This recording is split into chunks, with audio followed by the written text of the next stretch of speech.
Selamat pagi buat kita semua. Perkenalkan nama saya Rebecca Luxiana Siahaan, kelas MB 4A, Prodi Manajemen Bisnis. Pada kesempatan ini saya akan menjelaskan mengenai pengaruh kebijakan moneter dan fiskal terhadap permintaan agregat mata kuliah ekonomi makro. Bagaimana kebijakan moneter mempengaruhi permintaan agregat? Kurva permintaan agregat menunjukkan jumlah permintaan barang dan jasa dalam perekonomian untuk sembarang tingkat harga.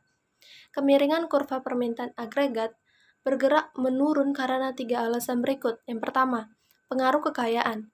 Tingkat harga yang lebih rendah menaikkan nilai real uang yang dipegang oleh rumah tangga, sedangkan kesejahteraan yang lebih tinggi ini mendorong belanja konsumen. Yang kedua, pengaruh suku bunga.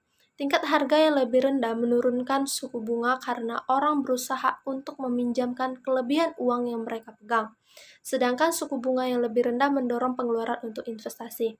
Yang ketiga, pengaruh nilai tukar. Apabila tingkat harga yang lebih rendah menurunkan tingkat suku bunga, investor memindahkan sebagian dari dana mereka ke luar negeri dan menyebabkan mata uang domestik mengalami depresiasi relatif dengan mata uang asing. Depresiasi ini membuat barang-barang di dalam negeri menjadi lebih murah dibandingkan dengan barang-barang luar negeri dan akibatnya mendorong belanja ekspor neto. Tiga pengaruh ini seharusnya tidak dianggap sebagai teori alternatif.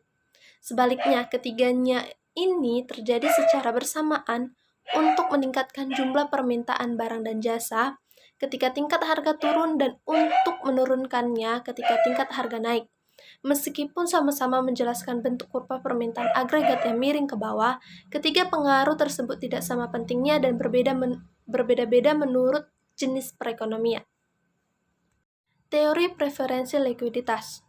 Dalam buku klasiknya yang berjudul The General Theory of Employment, Interest and Money, John Maynard mengajukan teori preferensi likuiditas untuk menjelaskan faktor-faktor yang menentukan suku bunga dalam perekonomian.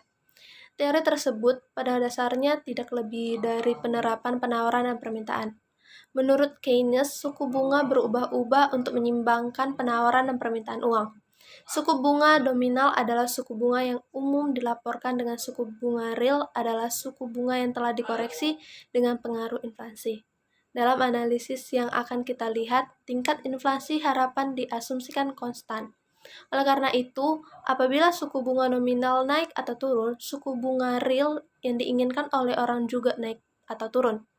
Di sepanjang bagian berikutnya, pada bab ini, apabila kita menyinggung perubahan suku bunga, Anda seharusnya membayangkan suku bunga real dan nominal bergerak ke arah yang sama. Jumlah uang yang beredar.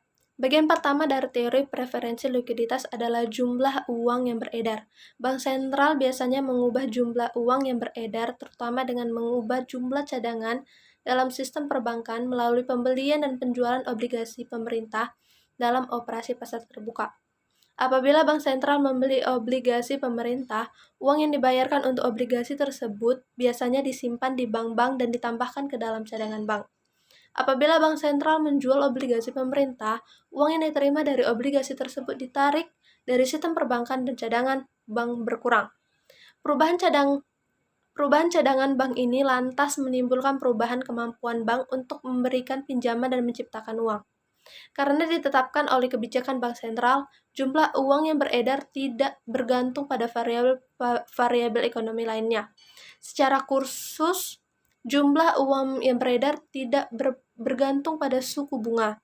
Setelah bank sentral memutuskan kebijakannya, jumlah uang yang beredar tidak berubah tanpa memandang suku bunga yang berlaku. Permintaan uang.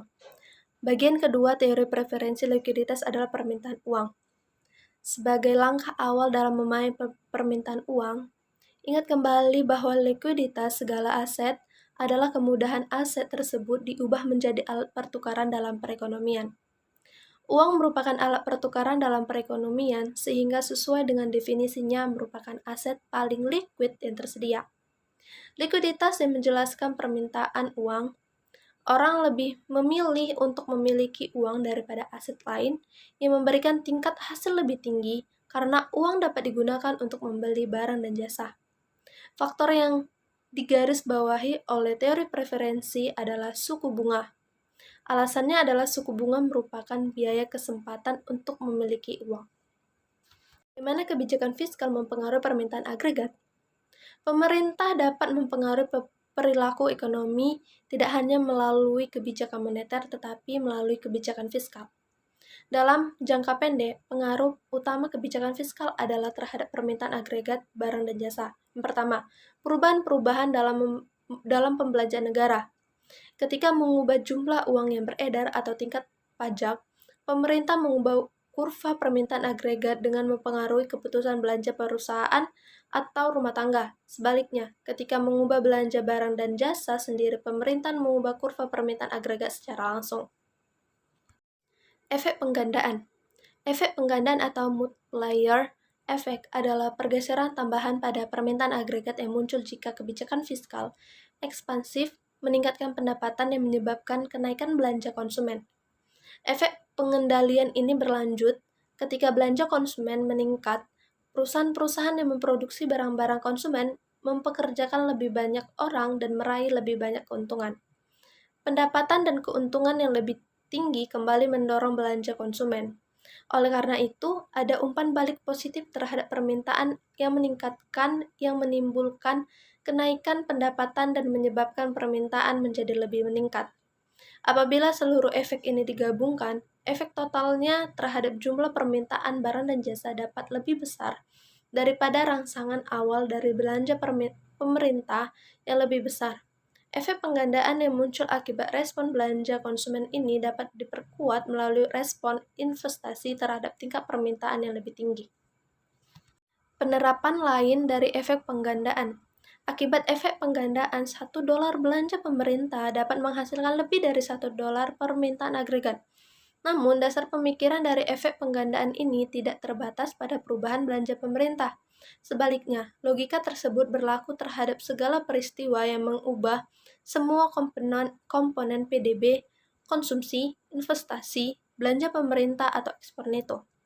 Penggandaan merupakan konsep penting dalam ekonomi makro karena memperlihatkan bagaimana perekonomian dapat menggandakan dampak perubahan belanja.